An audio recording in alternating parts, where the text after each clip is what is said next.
Thanks. Well, hello everyone. Today we have with us Karen Pery, who is fast becoming one of our favorite people on the planet. Even though we've only spoken 2 or 3 times, we feel like we know you so well. What we thought we'd do, Karen, very briefly, we're going to give you the floor, but what we wanted to do was to just spend a moment to introduce you to the call, to the listeners and to the people in our world, and how we experienced you and how you came into our world. Awesome. And then open up for whatever you think people need to know about you. Is that cool? Sounds amazing. Thank you. Well, you can say thank you or not afterwards. So you came into our world through Gary Marler, our coach, who has helped us grow our business and ourselves and who we are being in this world, and our partnership, mine and Lisa's partnership, because we work together. And he wanted us to speak to you because how you and he created the partnership together. And I remember one of the things he said about you was that you're a powerful creator and that you're deeply loving and that you're fun. And that's certainly been our experience of you. And I wrote down some of the words when Lisa said to me, what comes to mind when you think about Karen? I had the following, which was loving, open, courageous, which there's a lot of what we're going to talk about today, I imagine, powerful, creative. You have this ability, I can't speak for everybody, but you have this ability to move me with your words. It's almost when I speak to you and when I read your emails, there's no difference. Yeah. There's just such a wonderful honesty in that. I love it. You're willing and you're fun. I totally agree with Gary on that. And I think that the honesty piece for me was really important to speak to, because I don't just mean honesty with your words, but there's honesty in how you live and living with your heart and for your heart, which I know is going to be the topic of conversation today. So whatever I've missed or whatever you want to add, Karen, why don't you share with the listeners what you want them to know about you that I haven't already? Well, honestly, that introduction, like we could just call it a day. That was perfect. I'm totally good. Easy, done, nailed it. Thank you so much for having me. Have a great rest of your day. What else I would want people to know about me? I think, what you see here today is not what will be here tomorrow, not what was here yesterday. I think I am a person who spends a good amount of time in reflection, but not in a, how do I want to put this?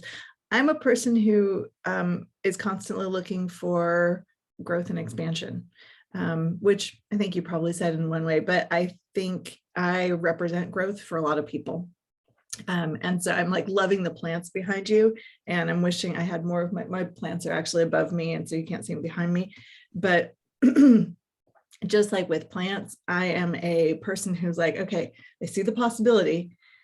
It may not look right now, but I can see where it's going. And if it doesn't go there, we're going to try 10 different things. I have a wonderful plant that's dying in my living room right now because I keep putting it in the wrong spots. I'm like, but it's not dead yet. So I'm going to just keep moving it, keep trying. And I think that's probably something you all don't know about me yet, is I am doggedly persistent.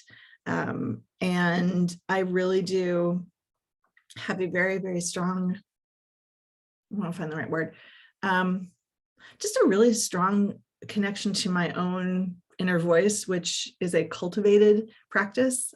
Did not start that way, but when I look at, kind of look at the trajectory of my life, I'm like, oh yeah, that's when I started really listening to who I am.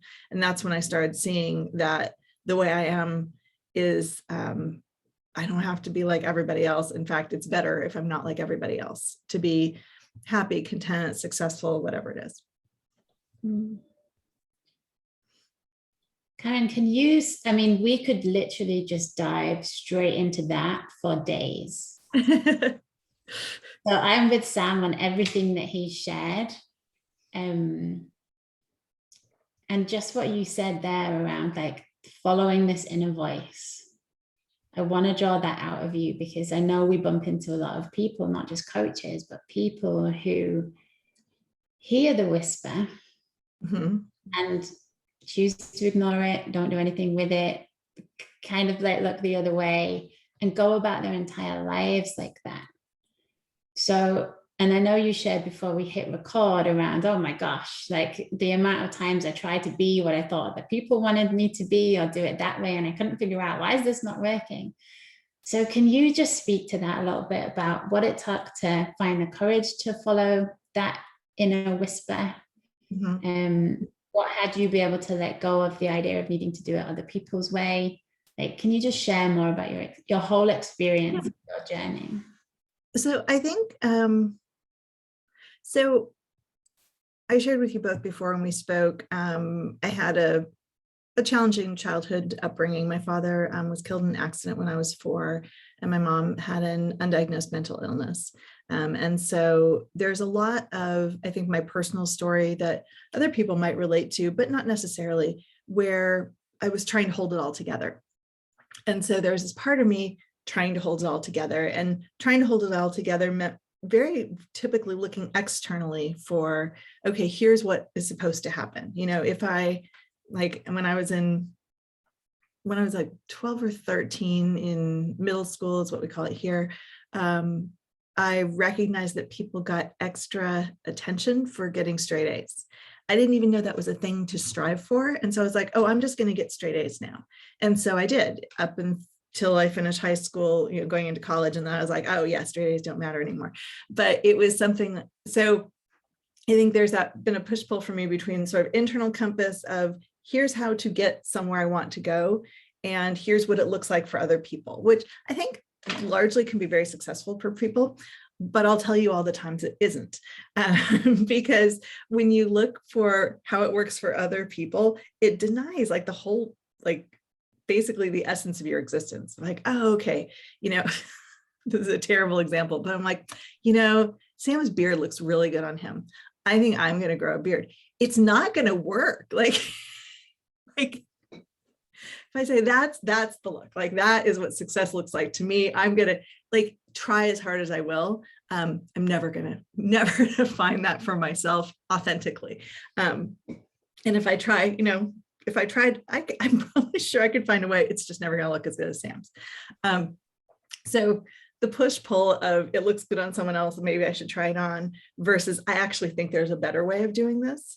And which is actually the title of my book. I always think there's got to be a better way than this. Like if something just doesn't feel right, I'm like, it's got to be something better. So even back in high school, I had decided externally that there's like a certain path to popularity.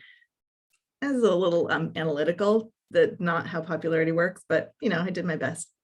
But I researched high school yearbooks. And I was like, okay, so popularity looks like athletics, it looks like student government, looks like you know, good grades. I missed out on the whole like partying and having friends part of that. I was like, okay, I am a machine, I can do these things. And then but when I went in for an interview, and I was like, I think back, I'm like, wow, good on you, little 16-year-old Karen. I basically came in and had an interview and said, you know, here's all the things you're doing wrong, and here's the things I think I could do better. And so, and then I ended up serving, you know, creating amazing fundraisers at, you know, a very, very young age, because I was like, oh, I think we can just do this better. And so I think that's that core spark. So I think historically I've had that push pull of, I think there's a target that I'm heading towards. And then there's that internal assessment of, oh, but I don't actually think that target works for me. So I can tell you a number of times that happened with career choices, graduate school, and then, you know, there's a sort of the darting out part, you know, I've set my target high, and then the pulling back of like, but what do I really want? And I think as I've gotten older, wiser, more mature, whatever, more experienced, there's less of a gap between, oh, I think there's something interesting that I'm seeking, and here's what's true for me. So the truth of me part is a lot more front leading than it was in my younger years. And I just want to wrap this into coaching. just to keep this a little bit more relevant where everyone has more shared experience, because not everyone did student government in California. As much as I really loved it, and my kids are like, student government's so nerdy. I'm like, I really loved it. But I've always had an eye towards leadership, because I'm always seen leadership as a path to being able to make change happen more quickly. And that's why I've spent a good chunk of my career working with developing leaders, because I'm like, if you can develop those internal skills that help you create that future that you want to see, that will get you a lot farther than hoping someone else is going to do it for you, if that's that drive. So back when I started coaching, I had no idea that coaching existed. I had never even heard of a life coach, executive coach, nothing. It was 2007, 2008. And I was faced with a moment in time where I knew I needed to go back to work. I'd been home raising my two children since they were babies. I'd had this 5-year break from career to knowing I need to go back to work. Didn't know what that was going to be, because I'd changed. And I think in that period of motherhood was a real strong period of self-examination of, I am not that person I thought I was before. And now that I know I'm a different person, I don't know how to do this, like creating what's next, because I wasn't so externally driven. I was very, very front and center. This is what's important to me. My family is what's important to me, my children, being their mother, being the kind of person I like to be around them. And so I was driving to work one day and kind of miserable. And I thought, I can't be the only one. I can't be the only woman who's gone back to work and recognize that she's not the same person she used to be. And maybe I can help. I think that's always been a place of inspiration. So that was that's that, internal authenticity. I'm going to do this because I see a need that I can help meet. And then I started coaching, and I don't know how much it is the same for you guys, but I was overwhelmed with, here's, everybody's 10-part series on how to make it work and how to find success and how to grow your 6-figure practice or 8-figure practice or whatever it is that people are saying now, and tried to fit into those boxes. And I'm not a box fitter. Like, it's just doesn't work for me. And so I'd say each time I was like, oh, that's what success looks like. Then there was that moment of coming back. I'm like, oh, no, it doesn't, not for me. And so I think it's finding the ability to listen to what's inside more than what's outside, which I think that's the courageous part, like the big one, because I think people think it's going to be easier if they follow somebody else's path. And I've yet to experience that to be true. I love that, Karen, you shared around the courage piece when you're looking at, oh, I'm not so externally driven, but I'm driven by what I want in my life. And a lot of people we see it can shy away or kind of wait or back off from that experience. So what was it that had you be like, you know what? No. Yeah. This is right for me. This is right for me. And that isn't anymore. Like, what happened there? I was deeply unhappy and my business was failing. Well, I mean, that's a fairly good motivator. I mean, if there is one. So I've been coaching a handful of years, and like, it wasn't going anywhere. And I knew I was a good coach. I knew I loved the work. I had some clients I loved working with, and some people who I remember leaving one session with a client who it was just never working. And it was, again, one of those, I was compromising the way I like to work to make it convenient for how this client wanted to work. And I would come home every day just resentful of it. And I had a very good coach at the time. And I remember being on a call with him and saying, am I just not a good enough coach to work with this client? And he said, maybe. I was like, oh. And he said, well, are you able to give this client what they want? And I said, no. He said, are you getting what you want? I'm like, no. And he's like, well, no, why don't you look at that? So I'd say probably around let's say like 2011. Yeah, 2011. My husband and I we'd started, he had left full-time employment, was consulting. I had been coaching for a few years, while also working part-time for an employer. And it just wasn't going anywhere. And I didn't know what to do. And I was hanging out with people. I had a group of people in a little mastermind group, and everyone had sort of these sparks of ideas of like, this is what I want to create. And I didn't. And I would just sit there showing up feeling pretty untalented and uninspiring. And eventually we stopped having those meetings. And I think the first thing, I have a dear friend who had been coaching probably a decade longer when I had started. So she was one of those early adopters. And I remember just thinking, like, she is a cool person who seems to be living her life on her terms. And I'm going to hang out with her. We were in a professional coaching organization at the time. I'm like, I'm just going to hang out with her and see what I learn from her about being herself that maybe I can apply to myself. And that inspired enrolling in a leadership program through the Coaches Training Institute, which is where I met our dear Gary. I was going to say colleague Gary. He became Golly. And so by the time he and I had met, I was just starting to shed the layers of here's who I think I'm supposed to be versus here's what I really want to create in the world. And that's when I started doing things that were more fun. This is a funny story. So we had a homework assignment to bring into, we had this 4 retreats over the series of a year, and going into the second retreat, we had to have a list of like, here's a list of 15 ways I want to create in the world. And I was on with a friend and we're reviewing our list, and I looked at him like, this is so boring, because it's like, I was just very, very structured, like, this is what leadership coaching looks like, and this is what corporate facilitation looks like. I'm like, this is so dull. Like, there's nothing about this that I'm excited about. And it was that moment of like, if I had to spend the rest of my life doing things that I thought were boring, like, who's going to want to do them with me?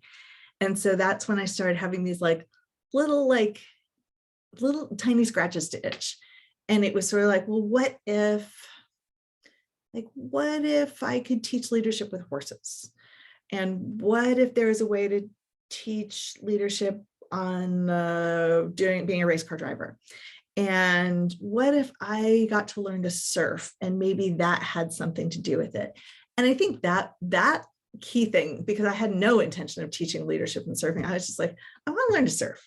Like, I want to see what happens to me if I learn to surf. And that, as you both know, is how Gary and I ended up connecting, because we had this deep love of the ocean and Hawaii, and Gary was a surfer from Canada. I was like, how in the world did I end up meeting a surfer from Canada who is also interested in leadership? So I would say that's when the magic started happening, truly, was when it was that inner spark of like, what if I do this because I think it's fun versus, and you both know this, I'm sure anyone who's listening would know, nobody in the world is like, wow, it's going to be a great return on investment is sending all of our executive team out in the ocean. Like, nobody is saying that. But I was like, well, that's okay. I think we should just try it anyway. And that's, I think, where I started enjoying myself more. That's when certainly it raised my energy and my passion about talking about things. And that's when I think I became a much more compelling storyteller, because I'm never going to tell you personally, like, you should probably find, the nearest break, pick up a board, find a teacher, because that's very mechanical.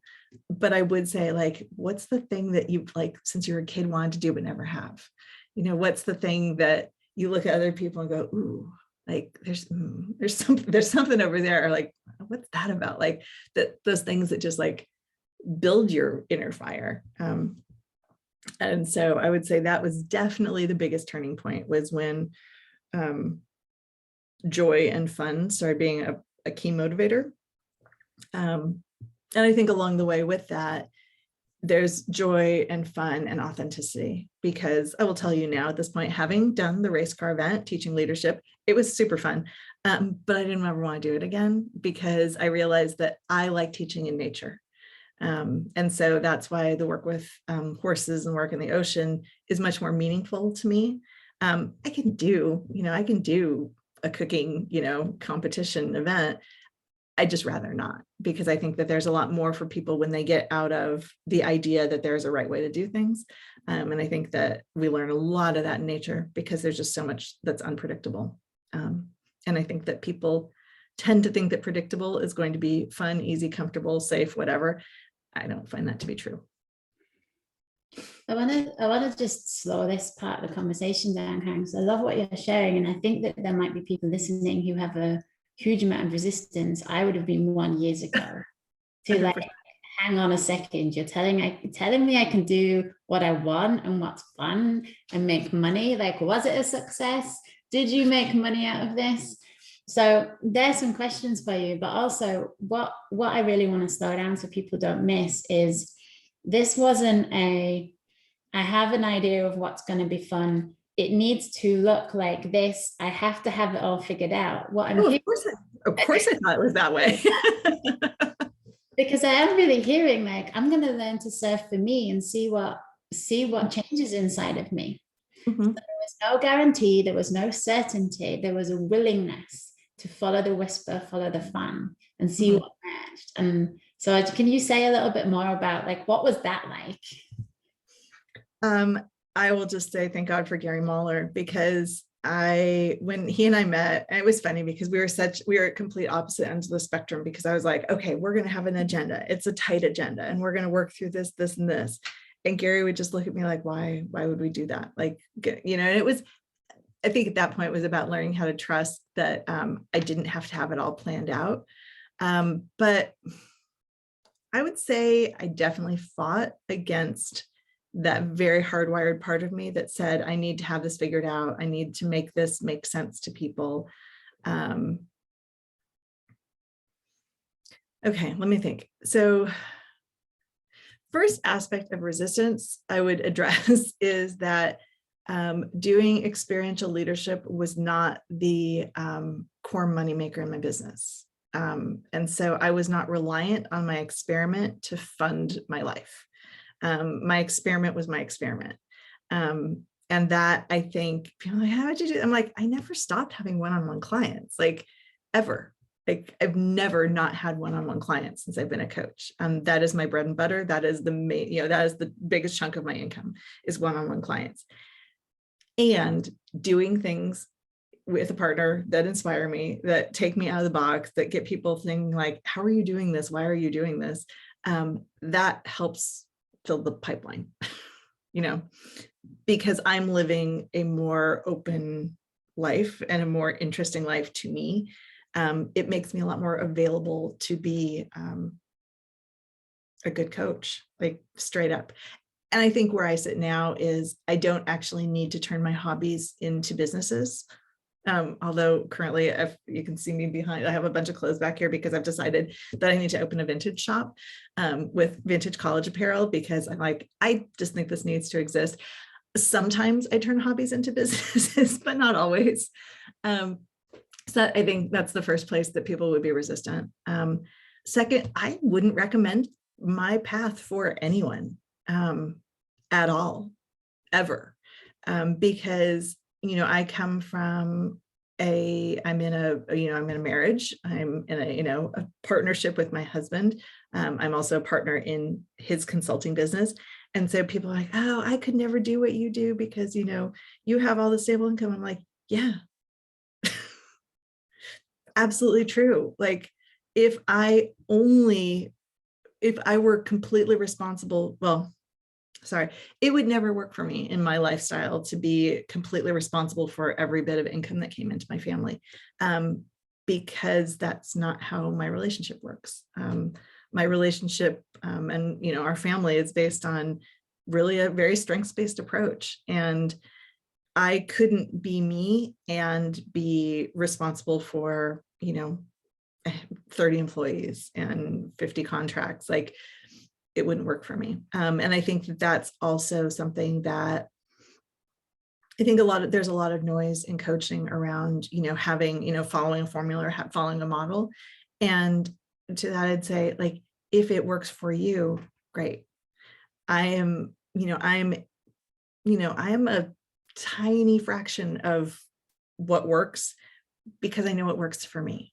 I have a friend she's split between Los Angeles and the UK, and she has a business where she has huge events like quarterly with hundreds of people. I could never do that. And I think that's that other part of recognizing, like, if I can't do it, I probably shouldn't do it. Not going to try to put myself in a box where I'm going to suffer. So I think there's a lot of creativity in creating a business that makes sense for you personally. And I think Gary's another great example of that, because he's always had a vision of how he wanted to work. And it took, I shared with you both, took a tremendous amount of courage to be able to sit down with someone and say, this is how I want to work. It's going to be, this length of time and this amount of money, and you're going to have access to me in every possible way. And it's going to be the best thing that ever happened to you. That totally works for Gary. I don't want to do that either. So I think that's the place of finding that sweet spot. The last one-on-one client I pitched, I had been trying to figure out rates. I think rates have always been a challenging place just in coaching, because there's people all ends of the spectrum. There's people who don't want to pay anything, and then there's people who pay hundreds of thousands of dollars. And I wouldn't say there's one right way in that, obviously.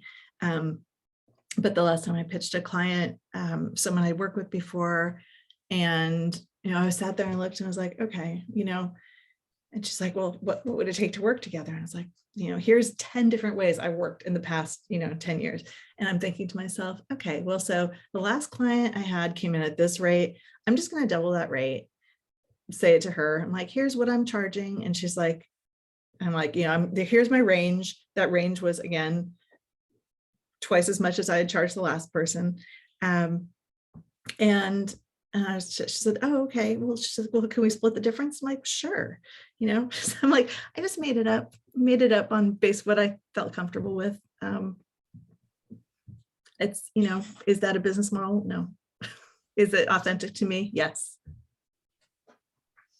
I really get a sense from you, Karen, as you're talking. Gary shares with us about pure creation without attachment. I really get a sense of that from you as you're talking, like really learning to just be willing to try things, to follow that desire and that passion, and just to see where it goes without having it be about getting somewhere particularly. Yeah. Would you say that's accurate? Yeah. Yes. And there's another piece of it where I don't ever want to take away from this conversation how many times I've been scared, or how many times I've doubted myself, and how many times I have played a little bit smaller than maybe I needed to because I wasn't comfortable, or I didn't trust myself, or I didn't feel like I was up to the job.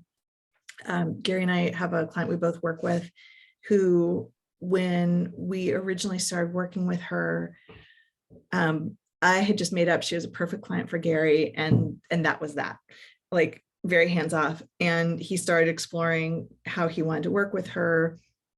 And she had gone to one of our surf retreats, and I was like, you go, Gary, like, it's going to be amazing.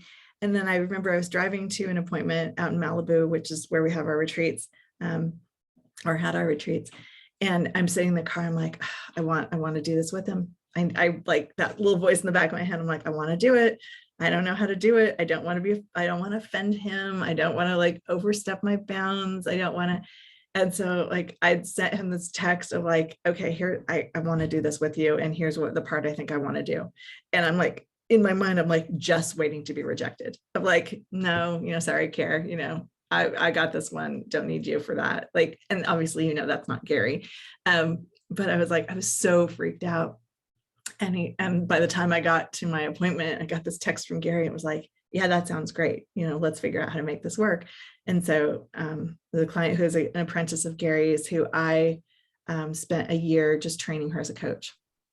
And so I had a curriculum that I built for her. And then I ended up doing that for 2 or 3 of Gary's other clients that I held this, like, I'm going to teach you how to coach in the most authentic way possible. I'm going to train you the way Gary and I were trained.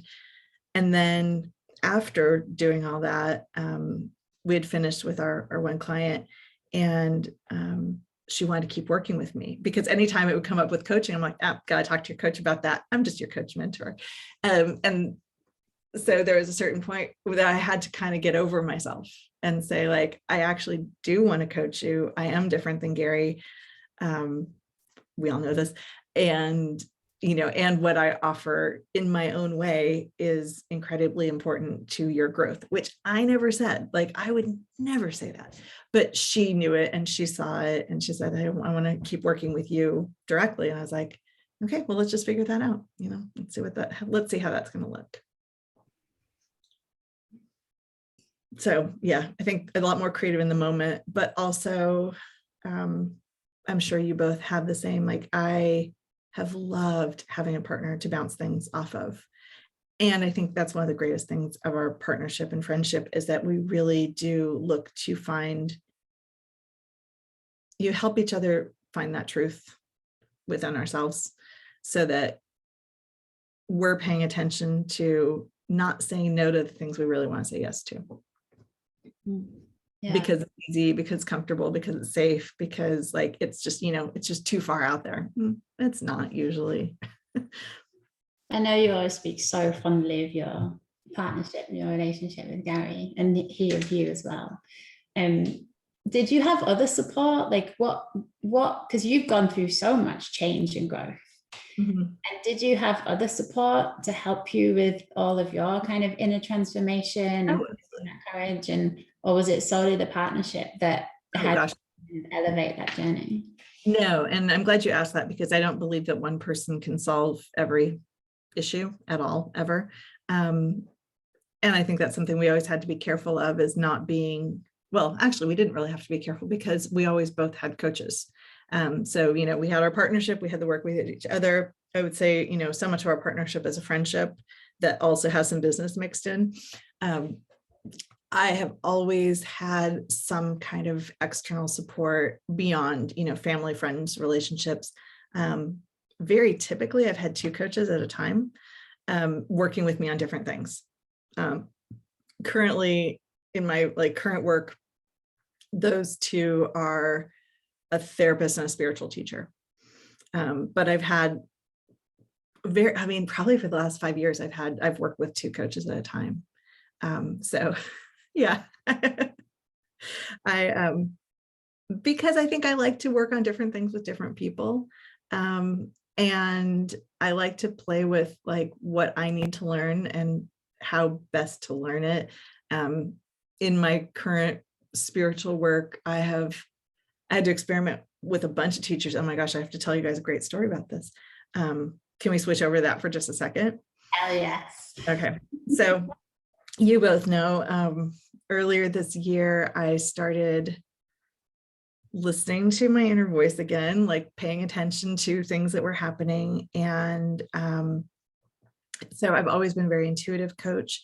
And I'd say probably last 3 years, I've just been more connected to spiritual guidance. And it's such a delicate topic, but I'm just going to try and be as authentic and, clear as I can without trying to put a bunch of labels. So as I was working with a coach she was an executive leadership coach, and we worked on very, very spiritual side of my work. And that was just like the soul of my business, the sacred part of my business. And so I just been sort of listening to, like, okay, what is this about? And there became a point this year where I was like, okay, I actually have to start paying more attention to this, which was I was getting, it would come up in my coaching where all of a sudden I'd be like, what do you think your grandmother would think about this? What do you think, I had a client who was very close to a dog that had passed. I'm like, well, what do you think? And so I had been sort of invoking spirits and ancestry and, wisdom of souls who had passed. And then earlier this year, I started actually getting a lot more clear that they were helping guide my coaching. So the client, I'm like, oh my gosh, I feel like your grandfather's actually here with me whispering things in my ear. And so starting this summer, I started training as a medium. And so since I talked to you both last, so I did the sort of a Karen Pery approach, in that I was like, I'm going to try a bunch of different teachers and see what I like. And so, and I'd had a lot of fun with it, done some really cool classes. And then probably about a month ago, and I've been writing about it and sharing my experience with people. And you guys were so pivotal in my feeling comfortable in sharing that story, because it's so bizarre to me to be sharing the story at all. And so I had someone who paid for a session with me and so excited about it. And I couldn't do it. Like, and it was horrible, because I was like, I've been kind of not complacent, but getting a little like, okay, here's how I know, I'm going to hear spirits coming in. I'm going to be able to translate, and nothing, like absolutely nothing. I'd completely gone cold. And I was like, oh no, like I can't have this. And so then I had the wisdom, which I don't think I've ever done in a coaching call, but working as a medium, you kind of have to, like, if I'm not getting something, I'm not going to like try and force it. And so we got off the phone. I was like, I had to really check myself of like, okay, what just happened? Why did it happen? So first thing I did is I changed my calendar. I'm like, I am never again trying to do a reading for someone if my neighbor's gardener is blasting outside my door. Like, I can't do it. I couldn't focus. And I had been learning from so many different teachers that I had like everybody's, just like beginning coaching, I had everybody's different models and frameworks in my mind competing with each other. And so I was like, I'm going with one teacher. I need one teacher that I can sit with, who's going to help me develop my best, abilities. And so I actually had the opportunity to read for that person again yesterday, who I had to get off the call. I was like, oh, I can't do this. And it was amazing yesterday. And I was so glad, because again, I think that comes back to that approach of like, somebody might have an answer, so I'm going to ask all of them. And then realizing like, no, I have to find the answer that feels truest to me in this moment. Not that they're all wrong, but I can't be that fragmented. And it was amazing. It was an absolutely amazing session yesterday. And I was so glad to have the opportunity to do it, but also the opportunity to have been caught in a failing moment, to be like, oh, okay, reel it in. Let's get clear on what we need here. You were modeling there, Karen, for people so beautifully. If anyone has a fear of failure, what if this is going to happen? This is like the worst thing that could happen. Nothing came, and I can't make this stuff up. So what now? Yeah. And what I'm really hearing from you, and I don't know if this was your experience, if it was true, but what it seems to be is when you don't make something more of that, when you don't make that significant, when you don't identify with that, there's a freedom within you to go, okay, what do I need? Yeah. How do I get back to the field? Yeah. I wish that was true, because what instead happened was We're on the real story now.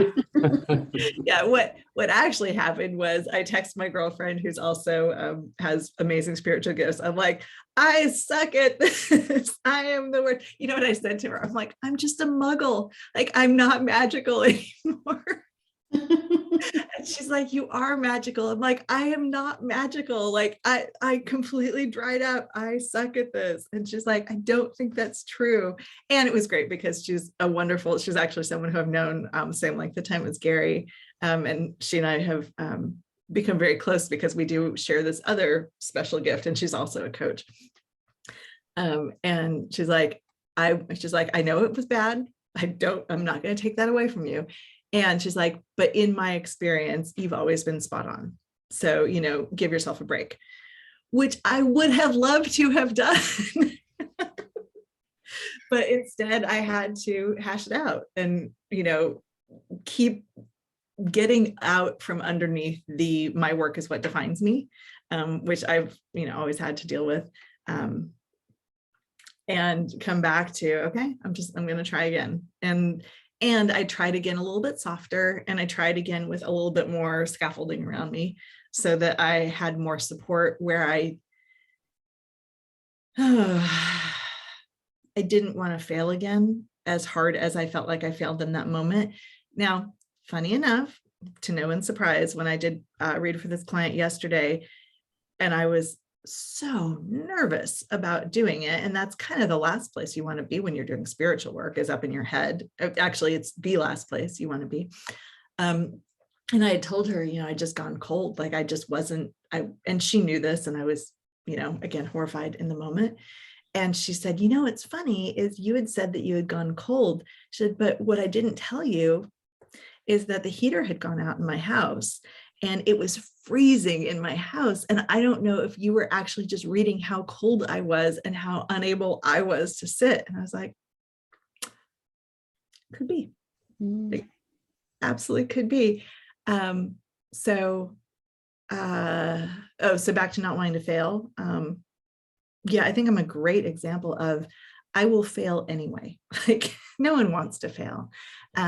And so there's the part of failure with, and I took my calendar offline for like a few weeks until I could get myself sorted again, because I'm like, I, at this moment in time, don't feel like I can offer this as a service that people are paying for.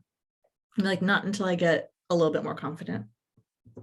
And then I did, and it's been amazing. And I've had, I think, only successes since. And it's hard to, like, it's so hard to say success and failure, especially with spiritual work, because it just is what it is. Like, no one thinks I'm failing at this, except for, that part of me who just wants to, type A it and, I'm just going to achieve being a great medium. It's like, that's just not how it works. It just doesn't work that way. So back to that. I failed horribly, got support, and, came back to that inner place of, okay, what do I need to make sure I don't make this mistake again? And that mistake was, being distracted by the noises. I don't do that anymore. Like I'm able to set my calendar, and I can set my calendar to when it's convenient for me. And when this particular work is going to work for me. Also, narrowing down, I'm going to have, a lot of teachers are great teachers. I'm going to work with one teacher, not 4 at the same time. And then, the other part is no one can give you confidence. No one can hand you a platter of confidence and say, here you go, try this on, take it with you. But I did find a teacher who is just one of the most gentle humans I've ever come across. And even when she's giving me feedback and, try this next time, it never comes across as harsh or critical. It's just, oh, okay, I didn't even know that was an option. Yeah, I can try that. And that's, I think any great coach is going to help you, softly accept that sometimes things just don't work, and that's okay. And there's no amount of beating yourself up that makes you better at something, not to say that you can't be critical, look at external factors, look at internal factors. But yeah, no, I love a good failure. Like,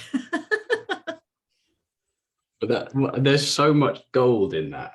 There's so much gold, and I'm so glad you shared so honestly and openly, Karen, because if I could have every human being in the world hear what you just shared about, I loved it. It was like this little kind of, I could see it playing out. It's almost the learning, and then the humanness came up, and all of the messiness came up, and the reaction and the ownership, and then you choosing and deciding, actually, what am I going to do next? What do I want to do? How do I want this to play out? And it's just, ownership seems to come so naturally to you. And I just love that. I love that you shared it. I think it's so important. Thank you. Well, I think that's such a big part of leadership, truly, is recognizing that anything that's happening that I have opinions about, I'm very deeply invested in. And so I need to own my experience and be aware of what I'm putting out, because I think that allows other people to be more responsible for their own choices and direction they're going. I have another story I have to tell you guys. So years ago, I was doing a large group facilitation, and it was one of those things. Oh my gosh, I'm really the worst at giving financial advice to people, because it was like I was like, okay, what do I think they're going to pay for this? You know, based on the size of the organization, their relationship with me, what I've done for them in the past. And so it was one of those things that I just like threw out a huge number, and they're like, great, that sounds amazing. I was like, okay, awesome, we're going for it. It was one of those things, like the most I'd ever made in a single day of work, which is really cool. So I get into this facilitation. I've been working with, it was at a university, and I've been working with the dean, and, you know, we're coming up with a thing, coming up with the agenda. And there were some things that, you know, she felt a little bit differently than I did. And I was like, that's okay. You know, I'm going to go about, you know, the best I can. And so I get into this team building workshop, and they have no idea why I'm there. But I don't know that they have no idea that why I'm there. I just think, you know, their dean has been supporting them, and, you know, this is a, you know, an enhancement activity, and we're going to, you know, move ahead together. So I didn't know that was happening. And so I'm just doing these like facilitator exercises. I have them all working on puzzles, and we're doing these, you know, very fun, energetic activities. And then there's a breakout, and it's probably like 20, 30 people in the room. And this woman comes up to me and says, you know, so-and-so's out in the hallway and she's crying. She said, what are you going to do about that? And I said, nothing. What are you going to do about that? I don't know this person. I don't have a relationship. And she's like, well, what do you think I should do about it? And I said, well, you know, why don't you just let her know that if she has something, you know, I should know. I'm happy to hear, you know, happy to, you know, take a pause, you know, start some work groups on this. So, so we got that part sorted. And then, so we start doing this, you know, go around the room. Why are you here? Why are you really here? You know, what are we here to accomplish together? And, you know, a couple of people are like, oh, you know, I want to grow as a leader. Okay. You know, want to help support my team. Okay. And then like this next person, she raised her hand. She's like, Karen, we don't know why you're here. I was like, oh, and it was one of the most exciting moments in my career at that point, because I was like, you don't know why I'm here. And I just think I'm running an agenda. Like, I think we're just going to have this day ahead of us. And I was like, wait, what? And she's like, well, I think it would help you if we told you what was going on. And so it broke the entire agenda. And I said, okay, you know, here's what we're going to do. And I like made up some talking stick, and like, I need you all, we're going to stop everything. And I need you to tell me the story of where you are so that I can see how I can be helpful. And that was, you know, I mean, improv training at its best, which I've never trained in improv, but we got to a place of truth within this group very quickly that involved people explaining a very detailed story of how they had gotten to this place where their dean thought they needed team building, and how I could help them. And it ended up being an amazing, amazing session. And one of my favorite bits of feedback came at the end when they said, team building with Karen doesn't suck. And I was like, oh. What a wonderful acknowledgement. But it was such a like train going off the tracks moment. And I felt so excited and alive and enthusiastic. And so we had this amazing experience. Like, we ended up changing everything from that moment, because they had to fill me in. And, you know, you can just imagine a circle of people saying really, really hard things in a very trusting way. And then I gave feedback to the dean. I was supposed to have a second part of the engagement. And I was sharing with her things that had happened, you know, keeping the confidence of the team. And then I said a thing to her that made her say, I think we need to get off the phone now. I think you know, there's something else I need to attend to right now. And I never heard from her again. And so, is that a failure? I don't think so. Did I continue the business? Did not. But I had people from when that dean was excused from the university at some point in the future, the people from that team called and said, okay, we need some help, Karen. I was like, okay, I can help you.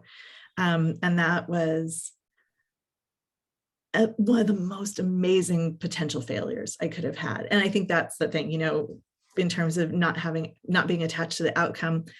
I think I have an outcome in mind, and that outcome is I want to make sure that by the end of this conversation I've had with this group of people that we know something we didn't know before. And we did. How we got there, not how I planned. But, you know, in my heart, I know that I did so much service for that group of people by listening to where they were at that moment with no judgments at all. Yeah, it's really beautiful.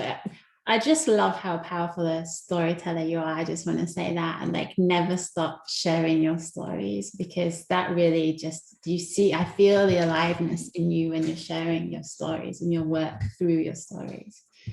There's just so much richness in that example, and what's coming to my mind is like the magic created in that present moment from listening, from being out of your head, from being listening, from really just being with the people in the room and saying, okay, stop, forget about everything that we thought we were going to do, or everything I thought you were going to do. You guys didn't know. And let's just see what's here now. And Gary does always say to Sam and I, we know what's next by what's here now. Yep. So tune into what's here now. And that's for everyone. Like for me, it felt a lot easier to do that the more experience I had. There was just more of a confidence to trust on myself in that moment. And going back to like the early days me, there really had to be a willingness to roll my sleeves up and embrace the failure, the messiness, the getting it wrong, the learning, to really enjoy, like, have your agenda, stick to your agenda if needs be, but, you know, like learn from it and grow in each moment you're growing.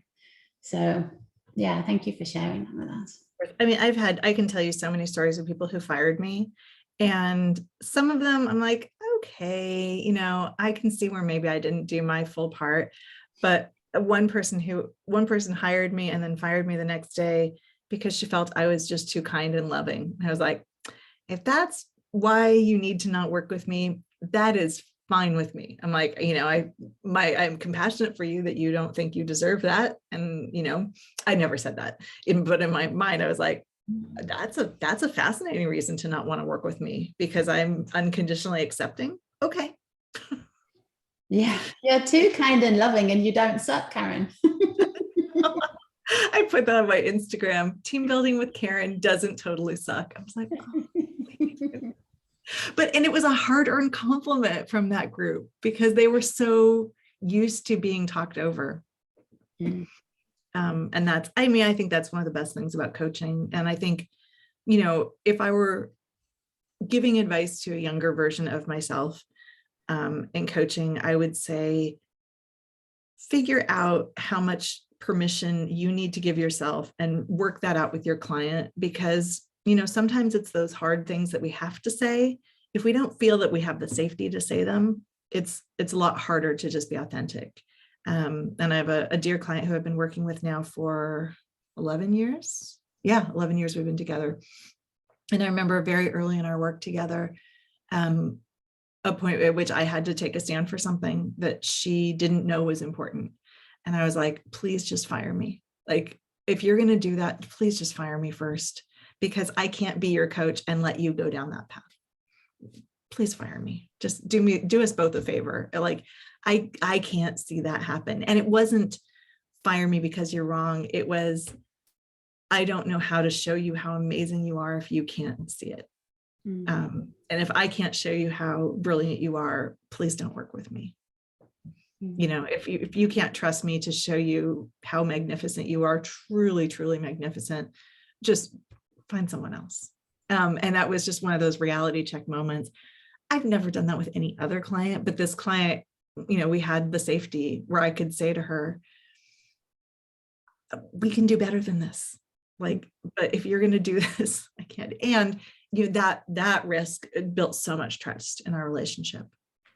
And those moments where I said, you know, where I had to stand up for her when she couldn't stand up for herself. Not, you know, people have called me a gentle bully. But, you know, if I'm passionate about something and that passion is coming straight from, you know, a very authentic connection, you're going to know I'm not just trying to, you know, I'm never going to try and hurt your feelings. Like, I'm never going to try to steer you away from something important, but I'm for sure going to have you question, why have I, engaged this person to support me, and then I don't listen to them. Yeah. And for me as well, Karen, there's a knowing there for you around this is service. So, and it's not, there's no scarcity, there's no, gosh, I need to keep this client. There's nothing around that for me that I'm hearing, right? Or maybe there is. I keep hearing things and then there's more to this story. Again, I wish that was true, Lisa. I love it.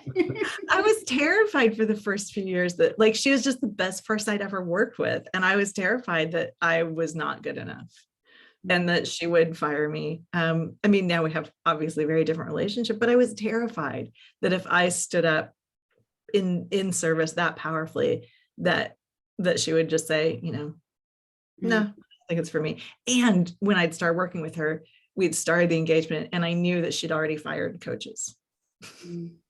Yeah, so that was the evidence for being too familiar. Right. Yeah. So of course, absolutely. I wish there wasn't scarcity. There was. I think there's less scarcity now.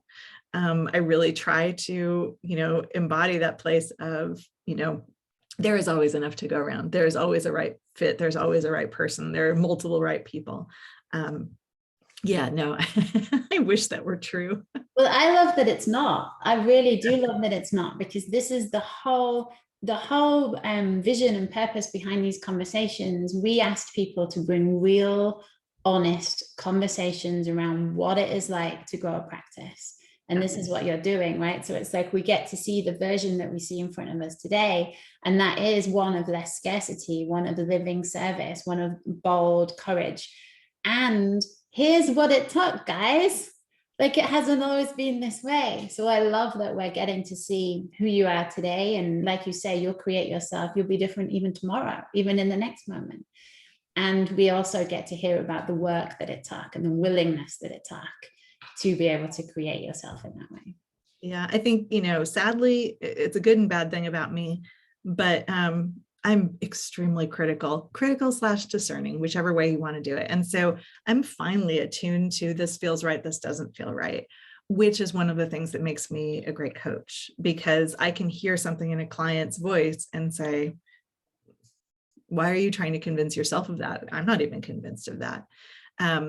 It's that fine line that I can sit in to say, yeah, I'm really critical. I am extremely critical, but I can be critical now and not beat myself up about it. And I can be critical in a thoughtful way that says, let me find a way to improve this because I'm not quite where I want to be, in whatever it is. And I think, especially as I'm getting older and, my practice has changed, my life has changed, there's always that tuning in of how do I make this better? How do I make this more real, more meaningful? And it does, when in my book, in the end of my book, I say, I take a village. I wouldn't be able to think through these things without having an incredibly supportive family. I've been in very intensive therapy over the past few years. And it's still just that process of being able to come to a place of, I'm okay with being me. I'm okay with being flawed. I'm okay with being human and messy. And sometimes that mess is brilliant. And sometimes that mess is just messy. And that's okay too. Yeah. It feels to me like that might be the perfect note to end on. Awesome. Yeah. Thank you so much, Karen. A joy to be with you both. Your curiosity and the integrity and the heart that you bring forth in your work to try and make this world better for people is so inspiring. And I'm just so grateful to be able to sit in this virtual space with you both. We really appreciate you. We appreciate everything about you. Your realness, your honesty, your stories, your humor, everything Sam shared at the beginning and way more.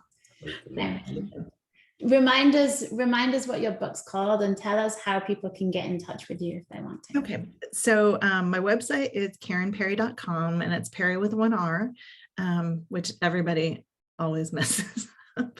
karenpery.com, KarenPery. Karen Pery with double R is doing really well, her business, by the way. So Karen Pery with double R is a realtor in Los Angeles. And there was, oh my gosh, another failure. I had given something at an auction and I had said, do you want me to provide collaterals? No, we're fine. We'll get it from your website. So I get to this event, this charity auction, and there's someone on a flyer that's not me. And it was the Karen Pery with the 2 R's. And I was like, who is this woman? Brilliant. Needless to say, that one didn't sell. So KarenPery.com. My book is called There's Gotta Be a Better Way, An Overachiever's Guide to Discovering Joy. If there is another version of it, it will have a shorter title, but it's available on Amazon, Apple Books, Barnes & Noble. And you can also buy it directly from my website. If you want to not support Amazon directly, you can buy it, get a download. And there's also a workbook that I created that goes along with the book that walks the reader through the exercises that I talk about that help me find better versions of myself, find how do I know what I want? How do I know what I'm good at? How do I know what's important to me? In really fun and interesting ways. I love the workbook. I think it's so much fun. So those are both available on my website. And then, I'm on all the other stuff, but I don't really create a ton of content because I'm just not super interested in it. But I am available. My website has some good material, stories. But the book, it's a book of stories. It's a book of stories of like, here's a thing I tried and it didn't work. Or here's the thing that I tried and it was amazing and it changed my life. So I loved writing it. I'm currently writing a new book about my spiritual journey, which is really hard to write. But I have a writing group that I work with. And, again, a group of amazing supportive people who can give critical feedback from a loving place. And I think we all need a little bit more of that in the world. Beautiful. Thank you so much, Karen. Thank you. It's been so much fun. You guys can see me any Tuesday morning at 7 o'clock my time.